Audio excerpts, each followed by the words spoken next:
क्योंकि जो दंगे होते हैं ना, आप देख लेना, दंगों में इस्तेमाल दलित और पिछड़े वर्ग का, आदिवासी वर्ग का किया जाता है।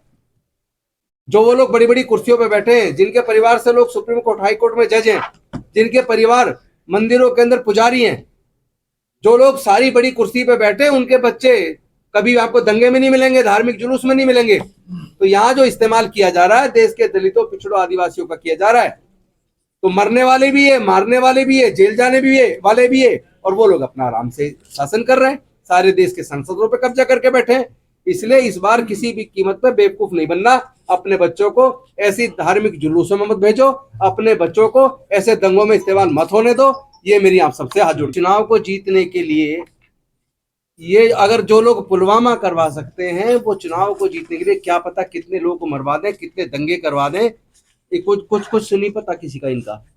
तो इस देश को बचाने के लिए, देश के प्रजातंत्र को बचाने के लिए, देश के संविधान को बचाने के लिए हमारा सबका एकजुट होकर लड़ना बेहद जरूरी है।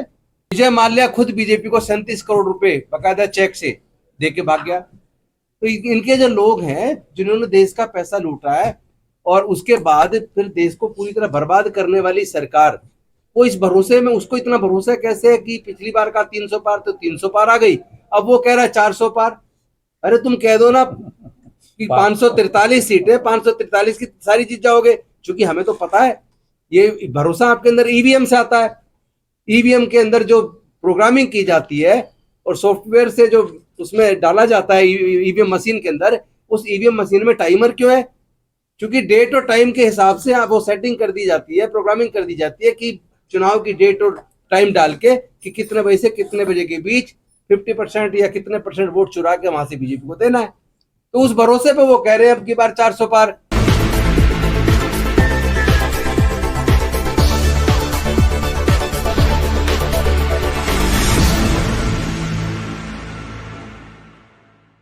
साथियों, आज जो देश के हालात हैं, देश में एक ऐसी पार्टी सत्ता में है जो लगातार समाज के अंदर नफरत पैदा कर रही है, धर्म के आधार पर और जाति के आधार पर। और वो देश की सारी जांच एजेंसियां, income tax, enforcement directorate, CBI आदि का इस्तेमाल विधायकों को डराने में, तोड़ने में, पार्टियों को तोड़ने में कर रही है। और अभी एक ऐसा चौंकाने वाला आंकड़ा आया, ऐसी 30 बड़ी कंपनियां हैं जिनके खिलाफ सीबीआई, इनकम टैक्स और ईडी ने जांच शुरू की, और उसके बाद उन 30 कंपनियों ने 335 करोड़ चंदा बीजेपी को दिया। ये बेसिकली एक्सटोर्शन है। क्या भारत के सरकार ने इनकम टैक्स को, ईडी को और सीबीआई को क्या अब ये जिम्मेदारी दे दी है कि वो वसूली शुरू कर दें बीजेपी के लिए, या और साथ में ये भी दे दिए कि पूरे जितने भी देश में पार्टी विपक्ष की चल रही है उनको सबको तोड़ के और अपने साथ में जोड़ लें? तो ये जो डर का वातावरण पैदा किया जा रहा है, और मुझे पूरी उम्मीद है, मैं तौफीक रजा साहब से इस बात पे बिल्कुल सहमति रखता हूं कि ये इस चुनाव को जीतने के लिए ये अगर जो लोग पुलवामा करवा सकते हैं, वो चुनाव को जीतने के लिए क्या पता कितने लोगों को मरवा दें, कितने दंगे करवा दें, कुछ नहीं पता किसी का इनका। तो इस देश को बचाने के लिए, देश के प्रजातंत्र को बचाने के लिए, देश के संविधान को बचाने के लिए हमारा सबका एकजुट होकर लड़ना बेहद जरूरी है।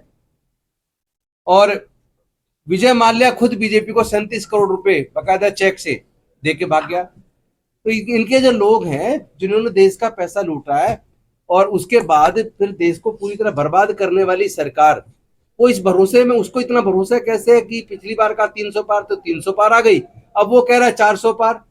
अरे तुम कह दो ना कि 543 सीटें, 543 की सारी जीत जाओगे, क्योंकि हमें तो पता है ये भरोसा आपके अंदर ईवीएम से आता है। ईवीएम के अंदर जो प्रोग्रामिंग की जाती है और सॉफ्टवेयर से जो उसमें डाला जाता है ईवीएम मशीन के अंदर, उस ईवीएम मशीन में टाइमर क्यों है? क्योंकि डेट और टाइम के हिसाब से आप वो सेटिंग कर दी जाती है, प्रोग्रामिंग कर दी जाती है कि चुनाव की डेट और टाइम डाल के कि कितने बजे से कितने बजे के बीच 50% या कितने % वोट चुरा के वहां से बीजेपी को देना है। तो उस भरोसे पे वो कह रहे हैं अब की बार 400 पार। लेकिन हम किसी भी हालत में इस बार ईवीएम से चुनाव नहीं होने देंगे। ये देश को बचाने की जिम्मेदारी हमारी और आपकी सबकी है। हम सब लोग मिलके देश को बचाएंगे, देश के प्रजातंत्र को भी बचाएंगे, देश के संविधान को भी बचाएंगे, और किसी भी सूरत में इस बार दंगे नहीं होने देने भाई। ये कितनी साजिश कर लें, ये जितनी मर्जी साजिश कर ले, मैं निवेदन करता हूं अपने देश के अनुसूचित जाति जनजाति पिछड़े वर्ग के लोगों से, चूंकि जो दंगे होते हैं ना, आप देख लेना, दंगों में इस्तेमाल दलित और पिछड़े वर्ग का, आदिवासी वर्ग का किया जाता है। जो वो लोग बड़ी बड़ी कुर्सियों पे बैठे हैं, जिनके परिवार से लोग सुप्रीम कोर्ट हाई कोर्ट में जज हैं, जिनके परिवार मंदिरों के अंदर पुजारी हैं, जो लोग सारी बड़ी कुर्सी पे बैठे हैं, उनके बच्चे कभी आपको दंगे में नहीं मिलेंगे, धार्मिक जुलूस में नहीं मिलेंगे। तो यहाँ जो इस्तेमाल किया जा रहा है देश के दलितों पिछड़ों आदिवासियों का किया जा रहा है, तो मरने वाले भी है, मारने वाले भी है, जेल जाने भी है वाले भी है, और वो लोग अपना आराम से शासन कर रहे हैं, सारे देश के संसदों पे कब्जा करके बैठे हैं। इसलिए इस बार किसी भी कीमत पर बेवकूफ नहीं बनना, अपने बच्चों को ऐसी धार्मिक जुलूसों में मत भेजो, अपने बच्चों को ऐसे दंगों में इस्तेमाल मत होने दो। ये मेरी आप सबसे हाथ जोड़ के निवेदन है। धन्यवाद। उन बंधुओं को हमारा नमस्कार जो लोग देश हित में काम कर रहे हैं, अन्यथा आज मीडिया, जुडिशरी, शासन, प्रशासन, जनता का भरोसा इन एजेंसियों पर, इनके ऊपर नहीं रहा, चाहे वो चुनाव आयोग है, कोई भी एजेंसी है सरकार की। लेकिन जो सेकुलरिज्म के पक्षधर हैं, जो इस देश में पढ़ाया गया वो हुआ नहीं, जो हुआ वो पढ़ाया नहीं गया।